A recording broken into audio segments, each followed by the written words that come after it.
Hello, कैसे हैं आप सब। आज हम सीखने वाले हैं कैसे आप एक डार्क टाइप बीट बना सकते हैं FL स्टूडियो में। काफी बिगिनर फ्रेंडली वीडियो है, आखिर तक जरूर देखना बिना स्किप किए। काफी सीक्रेट बातें आपको बताने वाला हूं जिससे आपकी बीट्स नेक्स्ट लेवल साउंड करेंगी। इस वीडियो में हम ये भी जानेंगे कि आपकी मेलोडीज डार्क साउंड क्यों नहीं करती।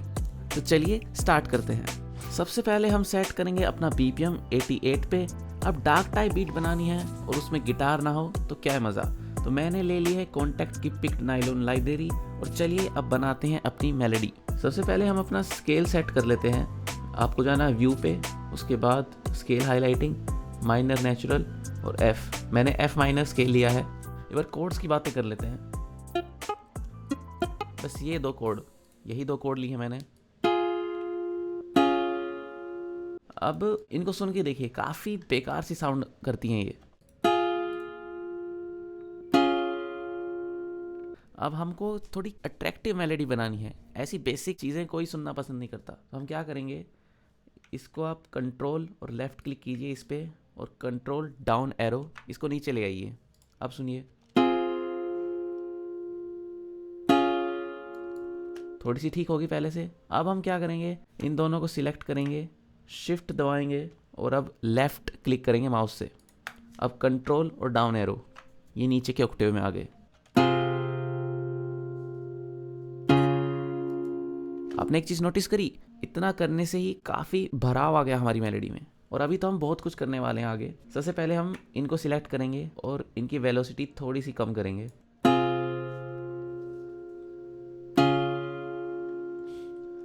अब हम सीधी सीधी ऐसे कोड बजाएंगे तो सुनने में अट्रैक्टिव नहीं लगेगी।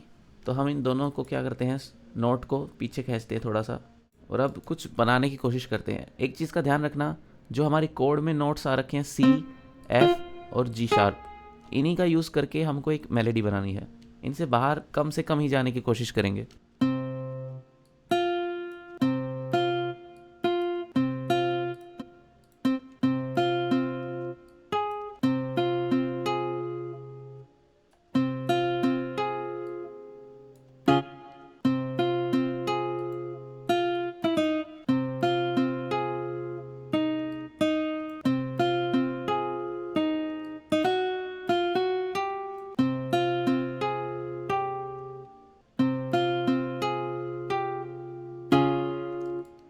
ठीक है, अब आगे भी हम वैसे ही करते चलते हैं।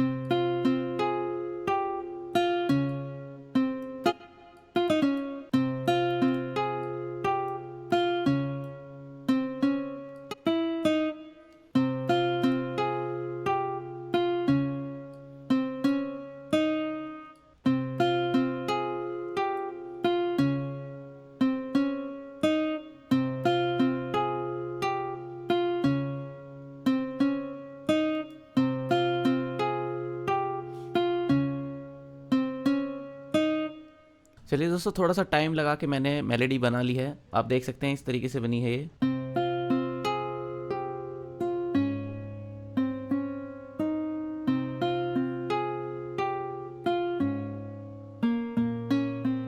एंडिंग में मैंने एक कोड बदली है। यहाँ पे C शार्प मेजर के बाद लास्ट में इतने पार्ट पे मैंने A शार्प माइनर का यूज़ किया है।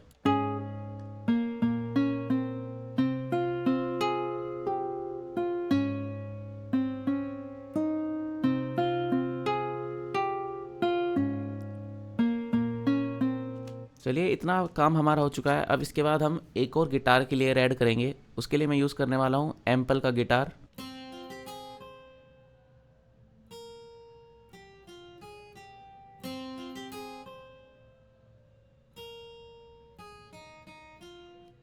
अब दोनों मेलोडीज को एक साथ सुनते हैं।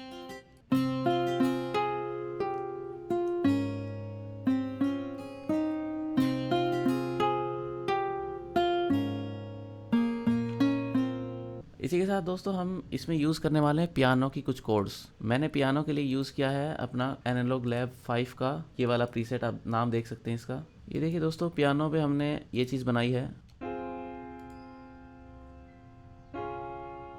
कुछ नहीं, बस सिंपल कोड्स हैं।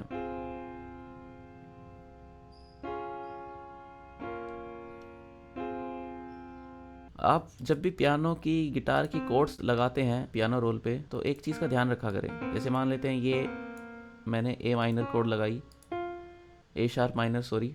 अब ये डायरेक्ट ऐसे बजेगी तो सुनने में अजीब लगेगी। तो आप क्या करिए, इसको सिलेक्ट कीजिए और Alt S दबा दीजिए। इससे आप देखिए, यहाँ से आप इसकी टाइमिंग वगैरह सेट कर सकते हैं। अब एक स्ट्रम वाला इफेक्ट आता है ऐसे करने से, तो ये सुनने में थोड़ी अच्छी लगती है, ऑथेंटिक लगती है। इसके बाद दोस्तों, पियानो की कोड्स के अलावा हमने पियानो की एक मेलोडी भी बनाई है। उसके भी नोट्स देख लेते हैं क्या है। थोड़ा सा टाइम लगता है देखिए मेलोडीज़ बनाने में, आप वक्त के साथ सीख जाएंगे, बस बनाते रहिए।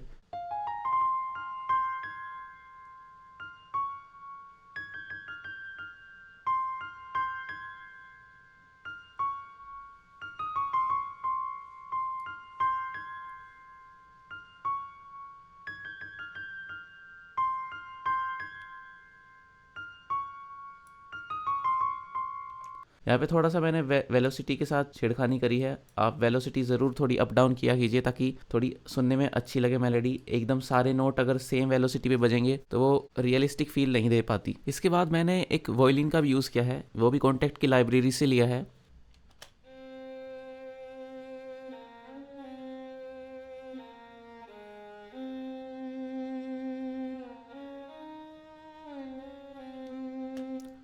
क्योंकि बीट थोड़ी डार्क है तो हमारी मेलोडीज़ भी काफ़ी ज़्यादा डार्क साउंड कर रही हैं। अब इनको और ज़्यादा डार्क बनाने के लिए एक काफ़ी इंपॉर्टेंट स्टेप है जो आप थोड़ा ध्यान से देखिएगा। अब दोस्तों, काफ़ी इंपॉर्टेंट पार्ट आ जाता है हमारी बीट मेकिंग में, क्योंकि हमने मेलोडीज़ तो सारी बना ली, लेकिन ये अब भी इतनी डार्क साउंड नहीं कर रही जितनी करनी चाहिए। तो आपको क्या करना है, सबसे पहले यहाँ पे पैटर्न्स को सिलेक्ट करना है। जो भी पैटर्न में आपकी मेलोडी है उसको सिलेक्ट करो और quick render as audio clip पे क्लिक करो। आपको हर किसी के साथ ऐसा करना है।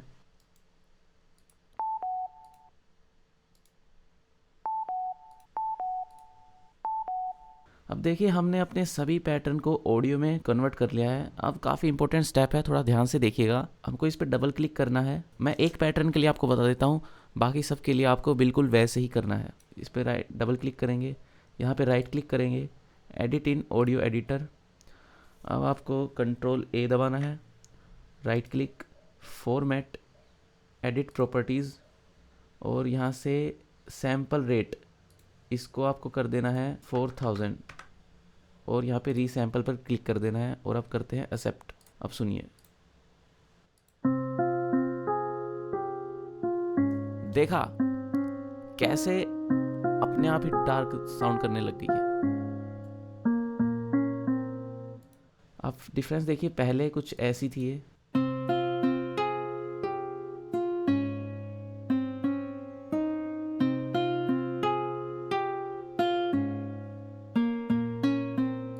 और अब ऐसी साउंड कर रही है।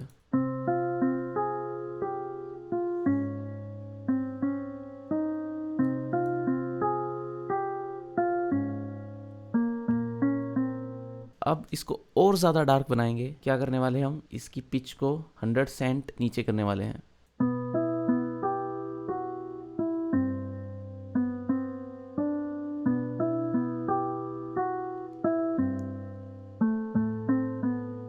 अब एक चीज़ का ध्यान देना, पहले हमारा स्केल था F माइनर, ठीक है, यहाँ पे।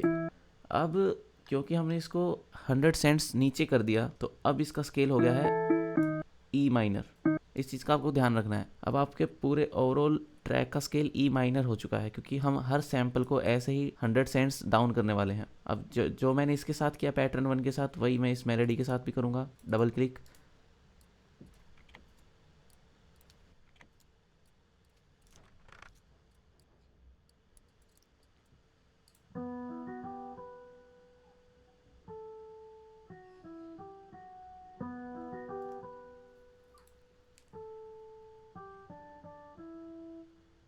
चलिए, तो हमने अपने सभी मेलोडीज़ को रेंडर कर लिया है, और इसके बाद ये फाइनली ऐसी साउंड करती हैं।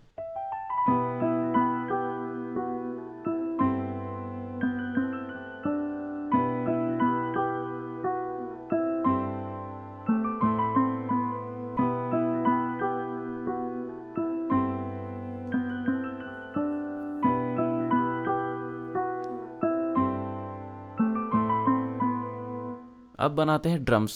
सबसे पहले हमने यूज़ करी है एक किक जिसका पैटर्न ऐसे है।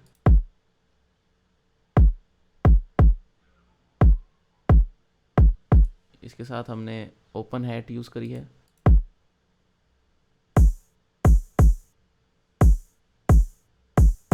उसके बाद हमने लेयर किया है एक स्नेयर को, एक परकशन को और एक स्नैप को, और ये सब साथ में ऐसे साउंड देते हैं।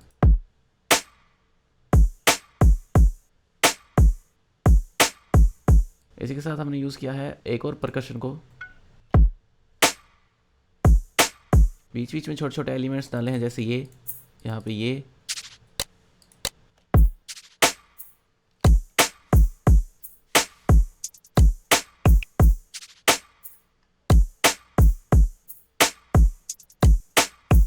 हाई हैट का पैटर्न हमने ये इस तरीके से रखा है।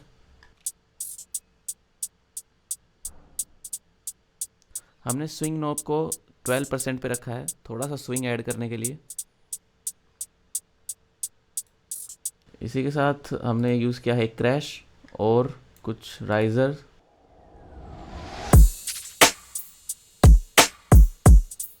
बेस में देख लेते हैं हमने क्या यूज़ किया है। एक एम्पल का बेस फ्री प्लगइन है और साथ में हमने सिट्रस का सब बेस यूज़ किया है, और ये दोनों साथ में ऐसी साउंड करते हैं।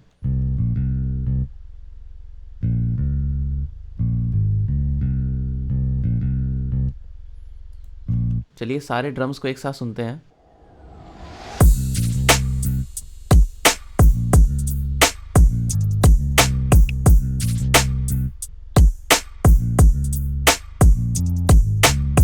पूरी बीट को अरेंज करते हैं, फिर फाइनल बीट सुनते हैं क्या बनी है। ये बीट दोस्तों थोड़ी खाली खाली सी थी, इसलिए बैकग्राउंड को भरने के लिए हमने एक वोकल यूज़ करी है। वोकल का एक सैंपल है।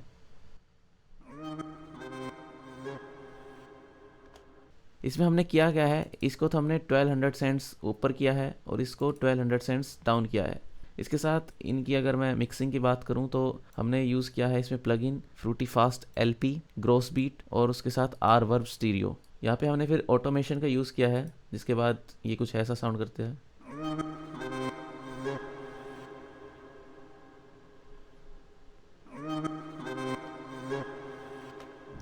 और बैकग्राउंड को भरने के लिए हमने एक और चीज़ यूज़ करी है, वो है ये।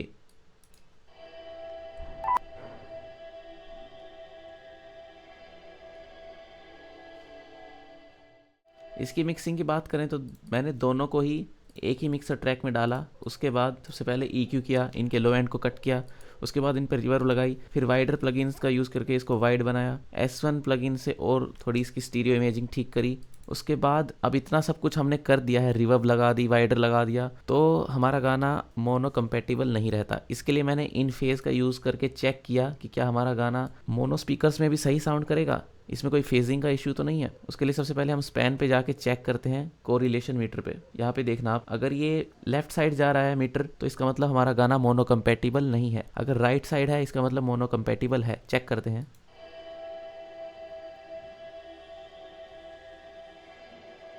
ये देखिए हमारा गाना मोनो कंपेटिबल है। अब अगर मैं इसको बंद कर दूं इन फेज स्टीरियो को, अब सुनते हैं। देखिए बिल्कुल भी मोनो कंपेटिबल नहीं है। अब इन फेज स्टीरियो को यूज़ कैसे करना होता है मैं आपको एक बार बता देता हूँ। आपको इसमें सबसे पहले कैप्चर को क्लिक करना है, यहाँ से प्ले करना है। अब देखिए कोरिलेशन मीटर ये लेफ्ट साइड जा रहा है, इसका मतलब गाना मोनो कंपेटिबल नहीं है। या तो आप ऊपर वाली ऑडियो को थोड़ा आगे पीछे कर सकते हैं या नीचे वाली को। मैं ऊपर वाली को थोड़ा करके देखता हूँ।